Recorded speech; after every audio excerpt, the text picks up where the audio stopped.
বার ও bench ন্যায়বিচার প্রতিষ্ঠায় প্রতিপক্ষ নয়, এমনটাই মন্তব্য করেছেন বাংলাদেশের মান্যবর প্রধান বিচারপতি।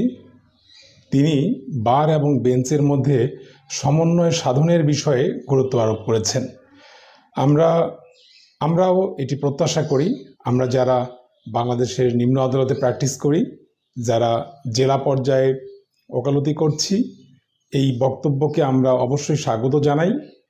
আমি অন্তত আমার ব্যক্তিগত পর্যায় থেকে মান্যবর বিচারপতির এই বক্তব্যকে আমি অ্যাপ্রিসিয়েট করি, কারণ যদি বার এবং বেঞ্চের মধ্যে সমন্বয় সাধন করা যায়, তার যে ফলাফলটা সেটি বিচার প্রার্থীরাই সবচেয়ে বেশি পেয়ে থাকে।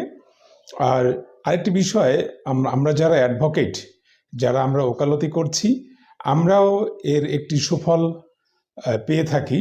কাজেই বার এবং বেঞ্চের সাথে সমন্বয় সাধন করাটা অপরিহার্য।